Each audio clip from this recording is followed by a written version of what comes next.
why don't you walk through the mob landscape in Bayonne? Because that's why I think you were able to do it. Because if there were the Cavalcantes, a lot of them in Bayonne, it would have been harder to do. So why don't you walk through your kind of the mob landscape in Bayonne growing up? So, yeah, I mean, you're right, Tom. It was a little bit of everybody, right? From what I saw since birth, right? Growing up there, you could not be around. It was John DiGilio. If you're a real aficionado with mob guys in the Jersey area, it was John DiGilio and Tino Fumara, right? Genovese guys.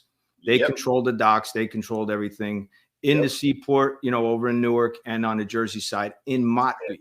So Johnny DiGilio, Johnny D as we called him, Mr. D, he controlled everything on the Motby. So everything coming in and out of that global Motby terminal was controlled by the mob.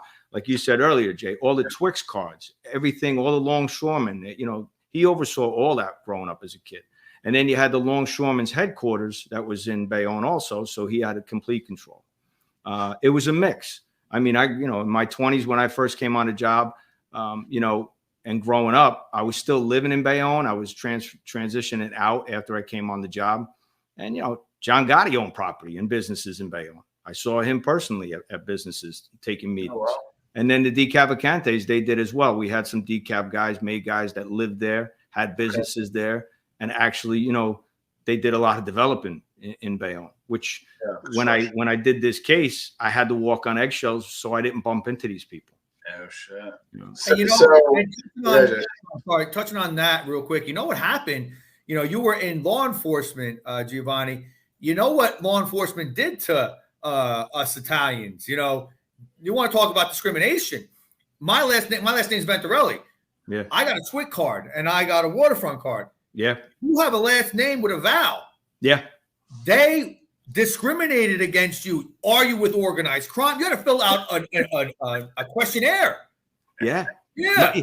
I was so ticked off when I got my gold. Like that, Giovanni, being on the other side. Come on. It's tough growing up. Yeah. Waterfront Commission. Everybody was all over the docks. Everybody was all over both sides of the water in Newark, Port Newark. If you had a Twix card, that was gold. You know that, right? And you didn't want to lose it. So in the height of the mob in the 80s, into the 90s, when I was doing investigations, I was so mad. And I talk about it in the book. When I got made a detective and I wanted to do work early in my career, they put me in vice and organized crime. I was so mad because growing up, I'm like, so what do you want me to do? You want me to chase around bookmakers all day and people going to the waterfront with Twix cards? Come on. I want to be a narcotics guy. I want to be an undercover. I want to go, wrestle around in the streets. And, but looking back, it was an amazing career I had, because I learned a lot. Yeah. They looked at Italians in a whole different light, trying to, get a Twit card or oceanfront card. Yeah. And I'm sure in your day, trying to be a cop too, they were probably looking at you. They scrutinized everything. Yeah. Everything. Yeah. And especially growing up in that neighborhood, who you associated with. And I talk about it in the book. Even though I was a cop's kid, sometimes it came back to bite me.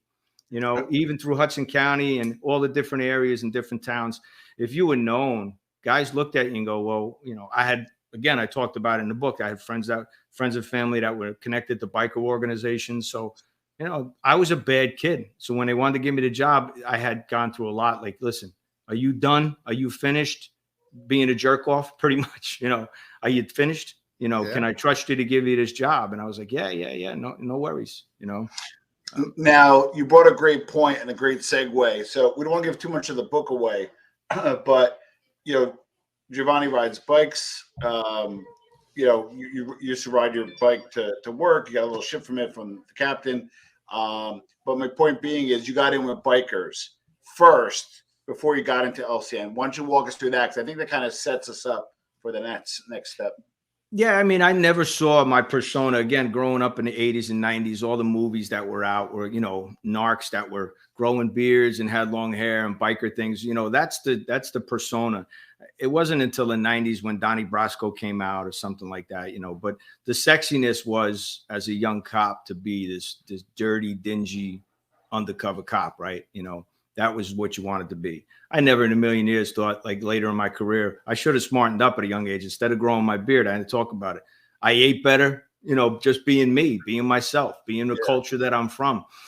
Eat better food, dress better. I could be myself. I didn't have to, I picked the other side, like the clean cut version.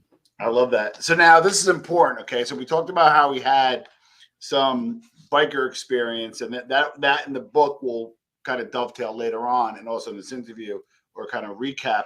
But then you know, this is what I like about him. He grew up as a cop, but he got picked by an FBI task force. Kind of a big deal for like a Hudson County guy, right? Walk us through that, and then we'll get into some questions, because that of all of it really kind of stood out for me. I was like, wow, that's really impressive. Like, you had to really stand out. What did you do to stand out, and why were you chosen?